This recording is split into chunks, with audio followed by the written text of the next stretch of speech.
Baik, selamat pagi menjelang siang, Bapak Ibu peserta mimbar Terobos. Perkenalkan kembali, saya Ayu dari Technical Education and Consultation PT Medion. Seperti topik-topik dari narasumber sebelumnya ya, pada kesempatan kali ini saya juga akan menyampaikan terkait dengan penyakit-penyakit yang seringkali kita temukan di ayam komersil, serta pencegahan dan penanganannya. Nah, Bapak Ibu semuanya, jadi berdasarkan data yang tim Medion kumpulkan dari periode tahun 2021 hingga 2023 ini, berikut tertampil kejadian penyakit parasit yang paling sering terjadi ya. Jadi di ayam petelur yang paling sering kita temukan adalah cacingan, kemudian disusul dengan koksi, ektoparasit, dan malaria atau malaria like ini menempati peringkat yang terakhir. Kemudian bila di ayam pedaging atau di broiler itu penyakit yang sering kali kita temukan yaitu koksidiosis dan malaria atau malaria like. Nah, memang terkait dengan penyakit parasit ini dampak yang terlihat seperti itu yang kita lihat secara langsung itu tidak seperti penyakit viral ya yang langsung besar gitu, tetapi penyakit parasit ini juga perlu diwaspadai karena ketika berlangsung infeksi atau investasi itu berlangsung jadi berat, itu juga akan menimbulkan kerugian yang cukup signifikan. Nah, mungkin saat ini di tempat Bapak Ibu juga mungkin beberapa di wilayah masih cuaca ekstrim ya Bapak Ibu. Tetapi ini mulai beberapa hari ini juga di Bandung sudah mulai ada hujan.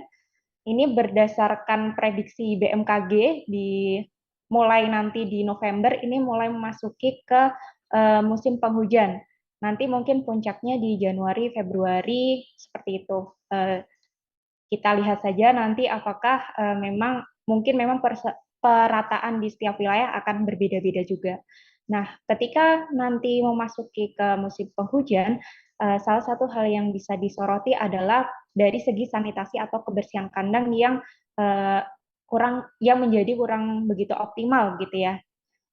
Dari segi kelembapan kandang pasti akan tinggi, kemudian uh, dari segi lingkungannya yang genangan air, kondisi genangan air ataupun kondisi-kondisi seperti semak belukar itu menjadi tumbuh subur, menjadi semakin banyak, sehingga hal-hal tersebut bisa memicu peningkatan faktor-faktor seperti tadi ya yang sudah dijelaskan oleh Dokter Rosita ataupun Pak Bima ya terkait dengan nyamuk ataupun lalat itu juga pasti akan meningkat. Nah, faktor-faktor tadi juga menjadi salah satu resiko munculnya penyakit parasit. Nah, penyakit parasit tadi sudah dipaparkan juga ada endoparasit, ada ektoparasit.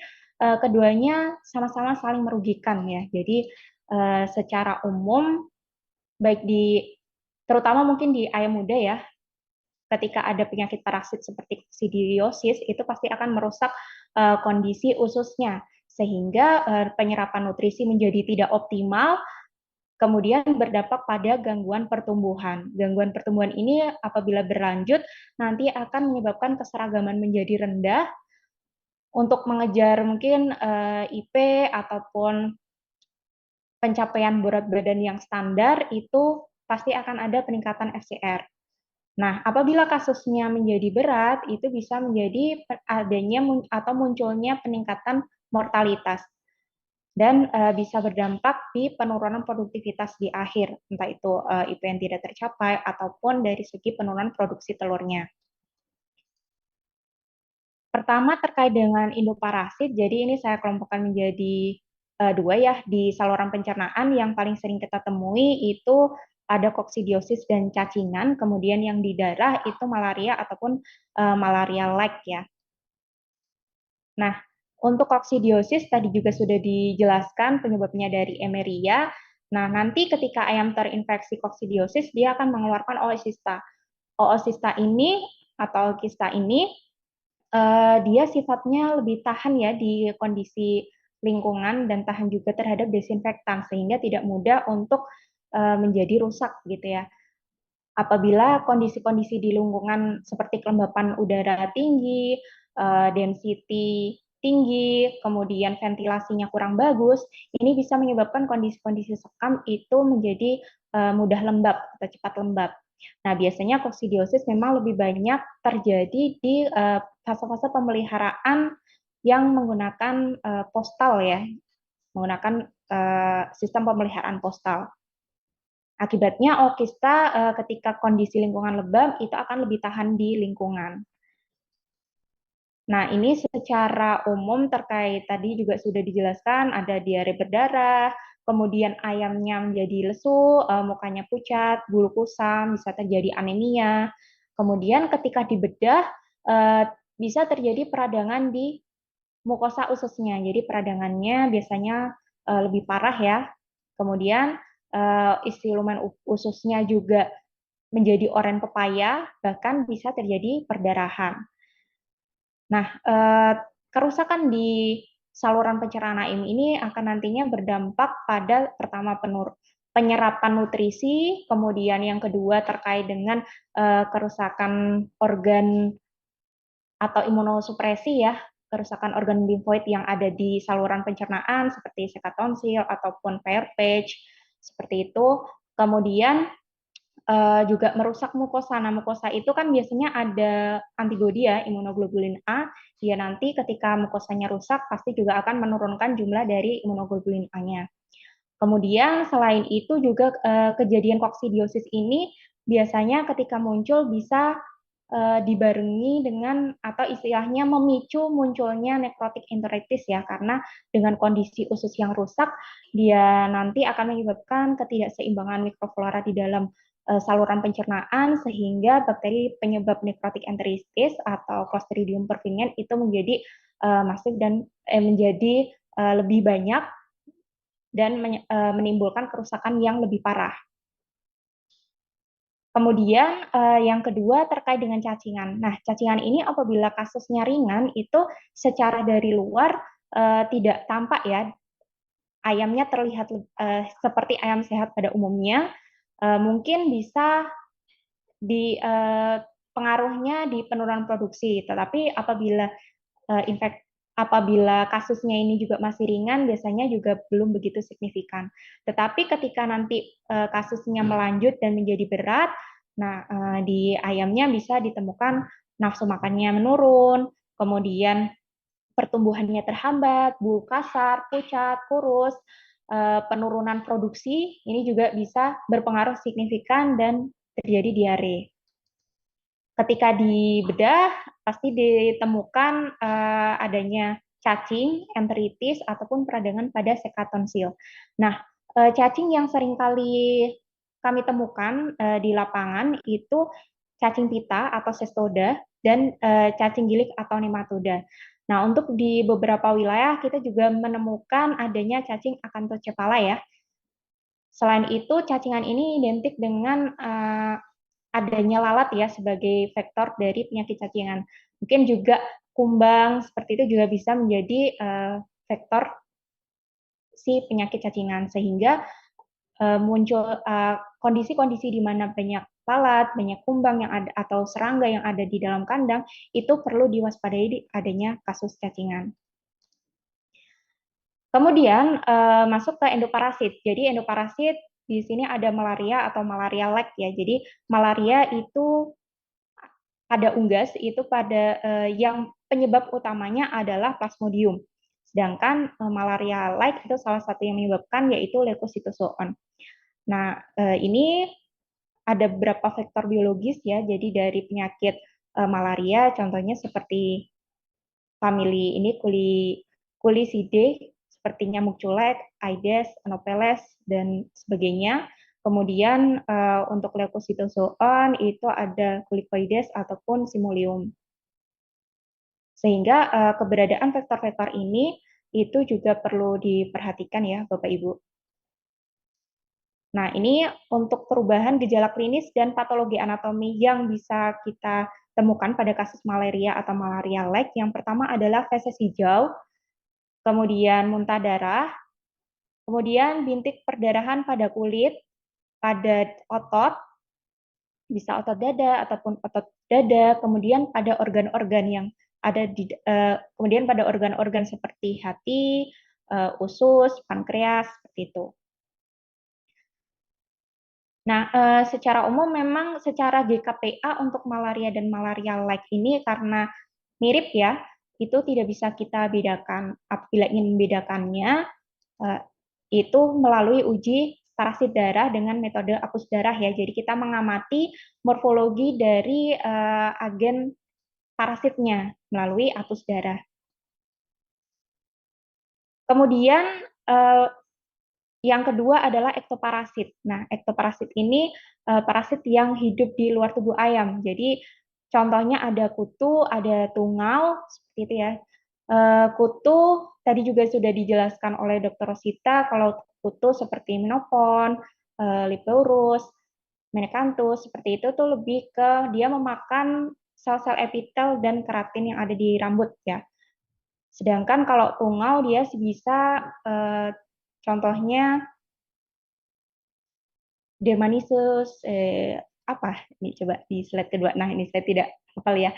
Ada Ornithonisus, ada Dermanisus. Nah, ini juga bisa dia menghisap darah ya, jadi bisa menyebabkan anemia juga pada darah. Nah, ayam yang terkena kutuan atau tungauan, nah itu dia bisa timbul stres ya, timbul stres pada ayamnya, kemudian berpengaruh juga terhadap produksi telurnya. Nah, ini berdasarkan dari jurnal ya, saya dapat dari Soliha et al. Di tahun 2022, ini diambil dari sampel ayam petelur akhir di Wonokromo, Pasar Kota Surabaya. Nah, ini ternyata ditemukan ektoparasit Menopon gallinae, Leporus caponis, Dermanisus melopsitaci, dan Ornithonisus bursa. Kemudian dari penelitian Hasanah di tahun 2017 di Lampung, di ayam petelur itu ditemukan Menopon gallinae, Leporus caponis, Menekanthus, dan Dermanisus gallinae. Sehingga memang di Indonesia ini tidak bisa lepas dari adanya ektoparasit ya.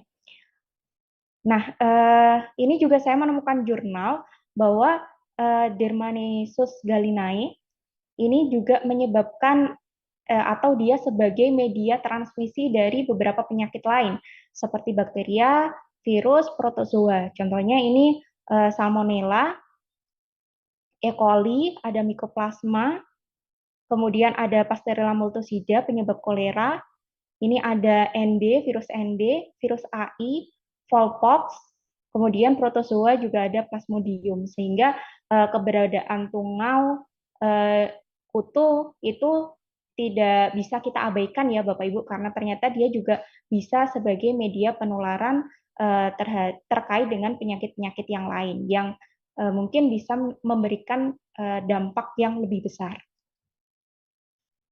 Nah, terkait dengan pencegahan ya, jadi pertama penerapan biosecurity ya. Penerapan biosecurity itu sangat luas. Ini secara singkat saja tadi seperti pengendalian lalu lintas, pembuatan 3 zona, kemudian pembersihan dan desinfeksi. Ini mungkin yang paling disoroti ya. Tadi juga sudah dijelaskan step-step atau langkah-langkah oleh Pak Bima terkait dengan tata cara pembersihan terutama pada saat kosong kandang. Harapannya semua celah-celah yang ada di kandang itu bisa bersih ya, karena kotoran itu bisa menempel di celah-celah kandang. Apabila tidak bersih nanti bisa memunculkan kembali infeksi di periode selanjutnya. Kemudian kebersihan diri ketika masuk ke kandang, karena kita sebagai personil yang keluar masuk kandang, kita juga bisa menjadi tertempeli seperti itu ya dari agen penyebab parasitnya. Kemudian sanitasi air minum, istirahat kandang ini tujuannya untuk memutus rantai siklus hidup dari agen parasitnya. Kemudian optimalkan manajemen dan lakukan monitoring serta evaluasi. Ini yang mungkin sering terlewatkan ya, monitoring dan evaluasi. Karena biosecurity ini perlu komitmen dan ketelatenan ya agar benar-benar bisa diterapkan. Nah, terkait dengan kasus koksi ya, karena kasus koksi tadi tidak bisa dibasmi pakai desinfektan, sehingga memang kita perlu melakukan pengapuran. Jadi pengapuran menjadi satu hal yang wajib, terutama untuk kandang-kandang yang pernah terinfeksi koksidiosis. Kemudian pengendalian vektor penyakit. Nah, vektor lalat itu lalat yang dewasa kita bisa menggunakan produk Medion, ada namanya Flytox. Kemudian untuk yang larvanya itu juga bisa menggunakan produk Larvatox. Jadi ketika kita membasmi, jangan melupakan bahwa yang dibasmi jangan hanya lalat dewasanya saja, tapi juga ada larvanya juga. Kemudian pemberantasan nyamuk, ya fogging, penggunaan insektisida ini juga diperlukan untuk meminimalkan tantangan akan vektor penyakit yang ada di dalam kandang. Kemudian pada saat masa pemeliharaan ini terapkan manajemen yang baik ya, karena manajemen ini yang nantinya akan menentukan bagaimana performa dari ayamnya. Manajemen ini yang menjadi faktor penentunya. Mulai dari masa brooding, kondisi liternya, kemudian ventilasinya, pencahayaan, pakan, air minum, dan perlu adanya recording terkait dengan apa saja sih yang sudah dilakukan dan bagaimana hasilnya, monitoring, dan evaluasi. Nah, mungkin mulai dari awal itu juga perlu adanya pemenuhan nutrisi ya, karena nutrisi inilah yang akan menentukan salah satu hal juga yang akan menentukan pertumbuhan berat badan, kemudian pencapaian performa, seperti itu salah satunya ditentukan karena faktor nutrisi. Oleh karena itu, pantau terutama ketika fase starter atau pada masa awal-awal pemeliharaan itulah yang nantinya akan menentukan bagaimana performa di fase-fase selanjutnya. Karena masa starter inilah istilahnya masa gemilang ya. Dia yang istilahnya perkembangan saluran pencernaan, perkembangan saluran pernafasan, organ-organ tubuh seperti organ kekebalan, seperti itu. Nah, ketika memang terganggu dari awal, tidak terpenuhi, maka akan mengganggu di fase-fase berikutnya. Nah, kemudian ini Medion juga akan memperkenalkan produk feed additive herbal Medion untuk menjaga integritas usus ya. Dia mengandung Oreganum vulgare dan Andrographis paniculata, namanya OptiGreen. Jadi OptiGreen ini bisa digunakan pada kondisi-kondisi untuk memperbaiki performa ayam, meningkatkan daya tahan tubuh ayam terhadap penyakit, ataupun mengurangi angka kematian ayam. Nah, kedua kandungan ini ya bisa berfungsi sebagai antibakteri ataupun anti-koksidia, sehingga OptiGreen ini rekomendasi kami untuk digunakan bisa dengan aturan pakai 2 kg per ton pakan. Nah, OptiGreen ini bekerja terkait dengan parasit ya. Ini dia akan menjaga integritas usus dengan melapisi bagian mukosa ususnya. Jadi mukosa ususnya itu terlapisi. Nah, ada tadi ya fase sporozoid tadi dari Ovista, nanti dia akan membentuk menjadi sporozoid. Nah, sporozoid inilah yang kita cegah agar tidak masuk atau penetrasi atau menembus usus, sehingga dia tidak akan terjadi replikasi dari fase koksidianya. Jadi koksidianya bisa diputus, dia nanti sporozoidnya akan dikeluarkan dari saluran pencernaan. Kemudian bisa juga dengan melakukan monitoring terhadap feses ya. Jadi feses ataupun darah itu bisa dilakukan dengan melakukan pengujian parasit seperti koksi, cacingan, ataupun parasit darah. Nah, Medion juga sudah memfasilitasi adanya pengujian parasit feses maupun parasit darah. Sehingga ketika nanti Bapak Ibu membutuhkan, misalnya pada kondisi-kondisi di mana memang sudah ada sejarah atau riwayat adanya kasus koksidiosis, kasus cacingan, ataupun pada kondisi-kondisi di mana jumlah lalat itu tinggi, ataupun jumlah insekta di kandang itu tinggi, bisa dilakukan pengujian terhadap parasit ini. Nanti bisa menghubungi tim Medion yang ada di lapangan yang terdekat. Nah, ini contoh dari hasil uji parasitnya. Jadi kita bisa melihat dari metode natif, metode McMaster ya. Ini natif itu secara kualitatif, sedangkan kalau McMaster itu secara kuantitatif. Nah, ketika sudah menunjukkan yang positif ataupun sudah muncul angka di atas 0, ini menunjukkan bahwa di farm tersebut sudah ada tantangan terhadap penyakit parasit, sehingga perlu untuk diwaspadai dan diambil tindakan, apakah dilakukan pengecekan kondisi ayam atau langsung diberikan terkait dengan obat-obat anti koksidiosis ataupun obat-obat anti parasit cacing. Nah, kemudian jangan lupa juga untuk menjadwalkan obat cacing secara rutin ya. Nah, obat cacing ini bisa diberikan kalau untuk pertama kali di kandang postal itu di 1 bulan, kemudian untuk kandang baterai ini saat masuk kandang. Kemudian bisa dilakukan pengulangannya apabila seringnya di sana ada sistoda, maka pengulangannya bisa diberikan 1 bulan. Apabila nematoda 1 sampai 2 bulan, kemudian apabila sistem pemeliharaannya lantai postal itu 1 bulan, dan bila pemeliharaannya kandang baterai ini pengulangannya bisa dilakukan 3 bulan sekali. Nah, terkait dengan penanganan, apabila terjadi kasus koksidiosis, jadi kita obati dengan antikoksidiosis dan bisa diberikan suportif seperti multivitamin ketika pengobatan sudah selesai.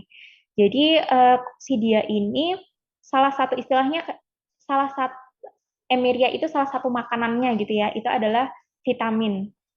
Jadi vitamin B begitu ya. Jadi tidak disarankan pengobatan koksidiosis ini dibarengi dengan pemberian multivitamin.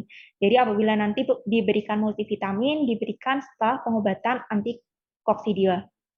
Nah, apabila penyakitnya koksidiosis tunggal, ini ada beberapa pilihan produk, bisa menggunakan Voltradek, Amprosit, atau terapi, Koksi, atau Koksidex, atau Vitera. Vitera ini adalah herbal, dia juga bisa berfungsi sebagai antibakteri dan antiprotozoa. Kemudian apabila dibarengi dengan penyakit bakterial, contohnya seperti NE, nah kita bisa menggunakan produk terapi ataupun Vitera. Jadi kemudian baru setelah pengobatan selesai diberikan multivitamin untuk suportifnya. Nah, apabila terjadi kasus cacingan, kita berikan dengan antihelmintik atau obat cacing ya. Jadi pemberian ini bisa dibarengi dengan suportif multivitamin ya. Jadi apabila penyakitnya cacing pita, ini rekomendasi produknya ada Levamid, kemudian cacing gilik ini ada Levamid atau Vermixon, kemudian apabila cacingnya Acanthocephalo ini bisa menggunakan Levamid, Vermixon ataupun Wormsol. Nah, suportifnya bisa menggunakan multivitamin seperti Vitastres ataupun Fortevit. Kemudian, apabila kasusnya malaria-like atau malaria unggas, nah ini bisa diobati juga dengan antiprotozoa dan pemberian suportif multivitamin ataupun imunostimulan seperti Imustim ya. Imustim ini adalah herbal juga. Nah, apabila kasusnya tunggal, malaria-like atau malaria unggas yang tunggal, itu bisa menggunakan Maladek, koksi ataupun antikoksi. Apabila berkaitan dengan bakterial pun juga bisa menggunakan produk yang sama karena ini isinya dari golongan sulfa ya. Jadi sulfa itu bisa digunakan untuk pengobatan protozoa maupun pengobatan bakterial. Kemudian diberikan suportif herbal imustim. Nah, apabila kasusnya ektoparasit, nah kita berikan dengan antiparasit, contohnya seperti Kututox. Ini kita ada yang produk yang di spray, ada yang di oral. Jadi bisa kombinasi juga pemberiannya tergantung dengan tingkat keparahannya. Kemudian apabila ada cacingannya juga selain kutu bisa juga ditambahkan dengan Levamid. Nah, mungkin itu ya penyampaian dari saya.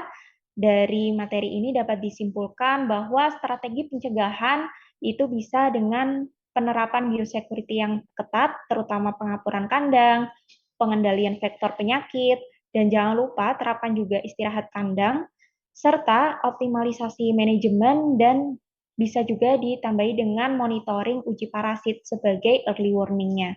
Selain itu, bisa juga dengan mengoptimalkan kerja saluran pencernaan dengan penggunaan herbal seperti OptiGreen. Sekian dari saya kembalikan lagi ke Mbak Rubella.